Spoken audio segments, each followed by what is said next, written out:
नमस्कार, जय हिंद, जय भारत विद्यार्थियों। आप सभी को पता है कि अब आरआरबी ने टेक्नीशियन ग्रेड 1 का रिजल्ट निकाल दिया है।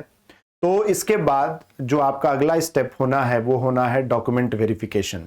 डॉक्यूमेंट वेरिफिकेशन के बाद आपको मेडिकल एग्जामिनेशन के लिए भी जाना पड़ेगा।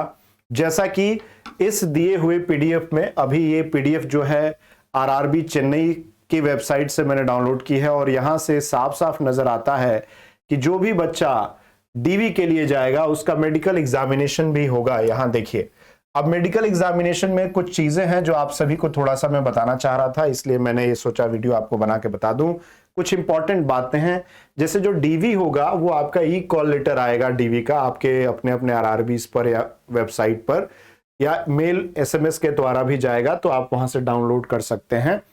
इसके बाद कहता है कि जिस दिन आपका डीवी होगा यानी डॉक्यूमेंट वेरिफिकेशन होगा, ये आपको उसके बाद मेडिकल एग्जामिनेशन के लिए भेजा जाएगा नॉमिनेटेड रेलवे हॉस्पिटल जो उस आरआरबी के जुडिस्ट्रिक्शन में आता है। जो तो उसके अंदर आरआरबी के अंदर जो भी हॉस्पिटल आएगा, रेलवे हॉस्पिटल, वहां आप जाएंगे। कब?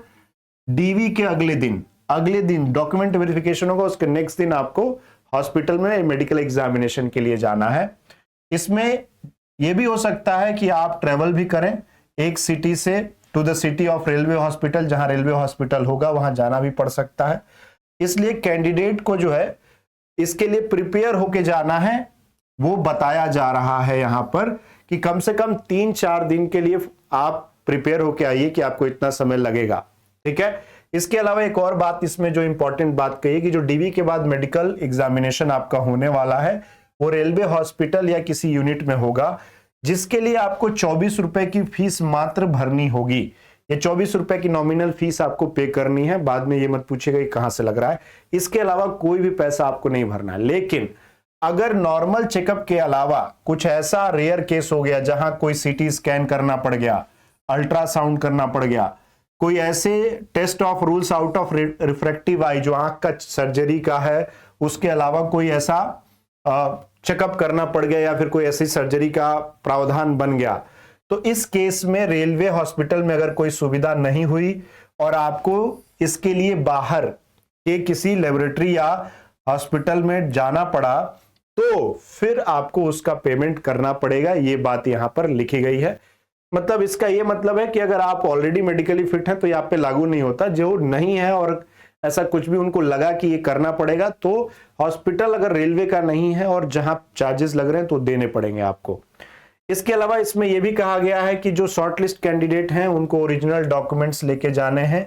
2 set self attest photocopy A4 size में, उसका डिटेल होना चाहिए, और ई कॉल लेटर भी आपको लेके जाना है। इसके अलावा कैंडिडेट को अपलोड करना है, should upload the scan copy और photo signature before their DV through the portal. मतलब अपना फोटो और सिग्नेचर भी अपलोड करना है स्कैन करके। फिर यहां पर ये सारी इंफॉर्मेशन के बाद जो बात आई है कि सर ये कब आएगा हमारा डीवी का ये इंटीमेशन, तो ये साफ कहा गया है कि वेबसाइट पे आएगा, वहां पर आपको चेक करना है या फिर आप अपना मेल भी चेक करते रहेंगे।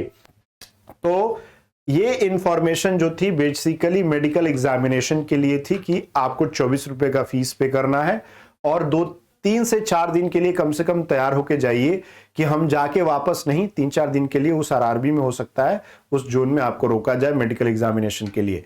तो ये इंफॉर्मेशन उम्मीद करता हूं कि आपको क्लियरली समझ में आ गई होगी। अपना ध्यान रखिएगा। जय हिंद।